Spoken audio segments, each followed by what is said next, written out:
there are strong indications that the former governor of Anambra State and the presidential candidate of the Labour Party in the 2023 presidential election, Peter Obi, will soon unveil his presidential ambition for 2027 and the political party that is going to pursue that ambition. Now, this was revealed in a recent report which indicated that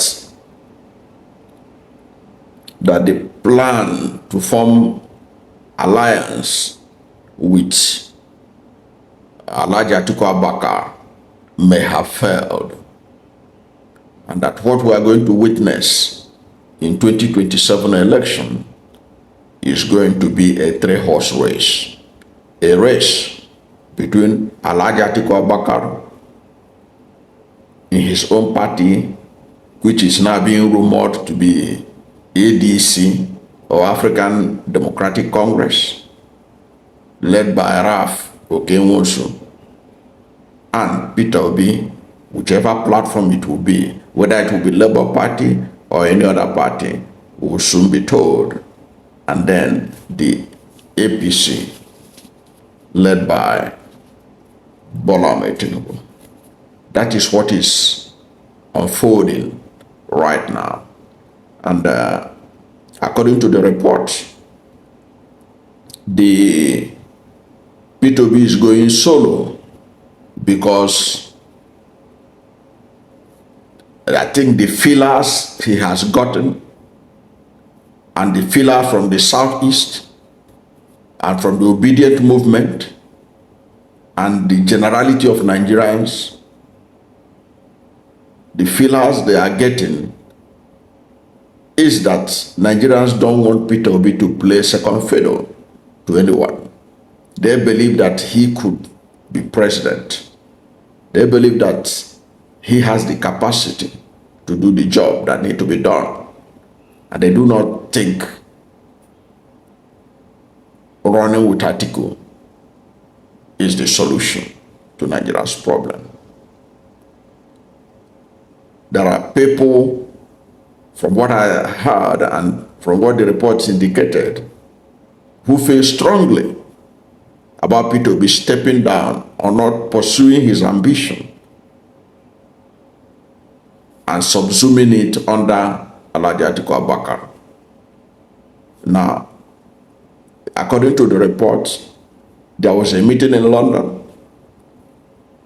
The camp of Atiku was led by Erufai, and Peter Obi was said to have led his own camp. Now, this is according to information that was gotten from Chief Chekwas Okore.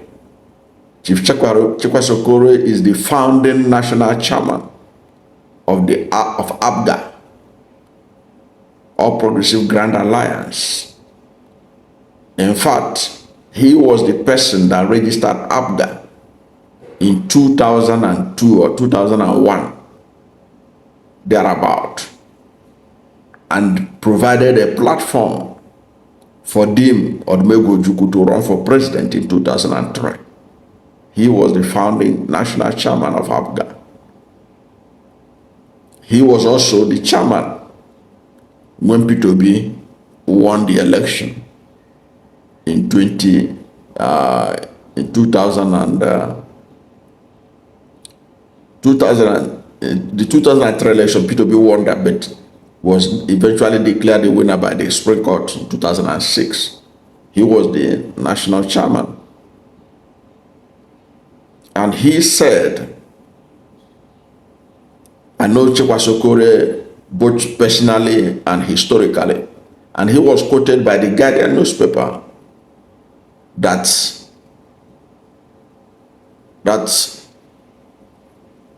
the meeting has failed.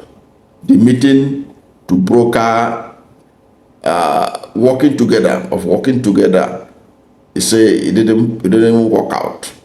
And he was the one that said that 2027 is going to be a three-horse race. Three-horse race meaning Atiku will do his own way, go his own way, P2B will go his own way, and Tinubu will do his own thing. It basically a return to what it was in 2023. But we know that P2B can pull it off. Excuse me. We know that P2B can pull it off if they can conduct free and fair election. So it shows that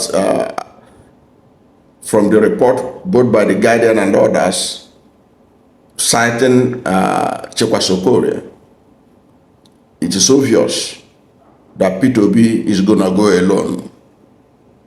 And that report is saying that P2B will soon make his ambition public and the platform that is going to run on.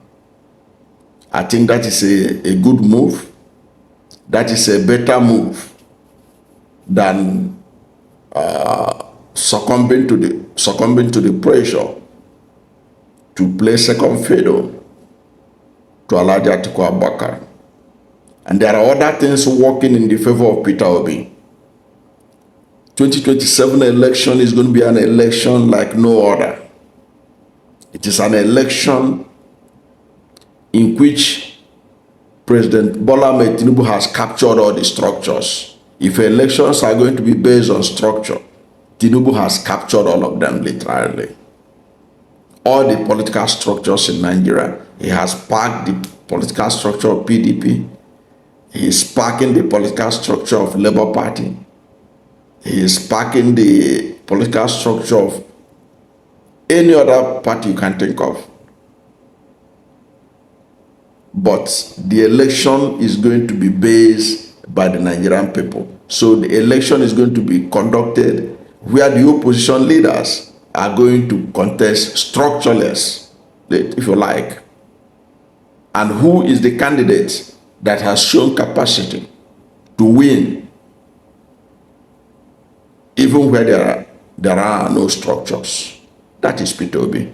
Atiku Abubakar is a poor performer when it comes to structureless campaign. Right now, ADC, who knows ADC?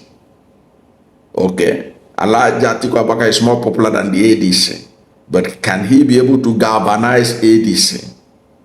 Can he be able, does he have grassroots movement already in existence? He doesn't have it. He doesn't have it. And there's no time. There is no time for him to be able to galvanize that. The reason why they are cutting P2B is because P2B already has a grassroots movement nationwide. The obedient movement is the biggest political movement in Nigeria history since Ziki's movement. It doesn't come easy.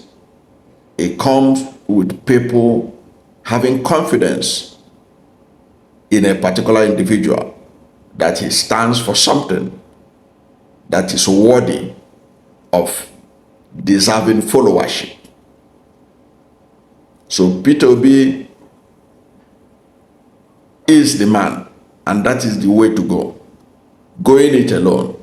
It is better for P2B to go alone and fail than for him to play second fiddle. He has come too far to look back. P2B has gone too far to look back. There is no guarantee. In fact, I have spoken to so many people who are ready to vote for Tinubu if P2B agrees to be vice presidential candidate to Atiku Abubakar. It doesn't want it. There is no guarantee. There is no guarantee that the kind of success they had in 2019 can be repeated now. It is not possible. P2B has moved ahead. This is not the time for the driver to be looking back at the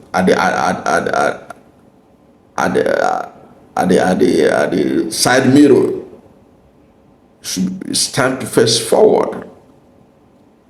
That is what my understanding of what Chief Chekwasokore is saying, that P2B trend has already left. It's moving forward. Can look back, because already Southeast may not tolerate him playing second fiddle. One of the things that will galvanize a lot of people, a lot of youths, is to see P2B on the ticket of any party. It will give them hope. Already, despite all the defections, people know that the whole thing that is being done, the defection wave to APC, it means nothing to the ordinary Nigerians. Absolutely nothing. It's not going to influence anybody's vote. The only thing it can do is to help the APC to rig the election. But rigging that election will only happen if the Nigerian people have not suffered enough and they allow them to rig it. So what is important is the people. P2B has the people. He has the integrity. He has the competence. He has demonstrated that he's not a thief. Go and read Obasanjo's book, My Watch. His competitors, look at what Obasanjo said about them. I keep on reminding Nigerians, go and read My Watch by Obasanjo and see what Obasanjo said, documented things Obasanjo said, wrote down about them, those who are competing with P2B in 2027. If that is the kind of people you want to take over this country, then you don't have any right to complain when they dish out their incompetency, their nepotism, and all the negatives on the whole nation. I don't know what you think about P2B's potential declaration, the information that P2B will soon declare his presidential ambition, running without Atiku Abubakar, running without anybody but with the Nigerian people. Is that not the best option? If it is not the best option, give us your position on what should be the best option. The roadmap for winning 2027 in an election in which the opposition are literally structureless. Who among the candidates can run without structure and beat Tinubu in 2027 between Atiku Abubakar and Peter Obi?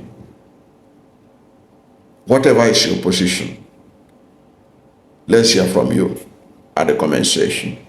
Thank you for watching this video, and if you are new to my channel, you have not yet subscribed to my channel, please subscribe to my channel, hit the subscription button, hit the notification bell.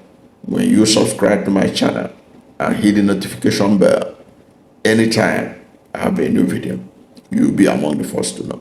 God bless you. And please don't forget to like this video, because when you like it, God will rank it high and recommend it for more people. Thank you, and God bless you and yours.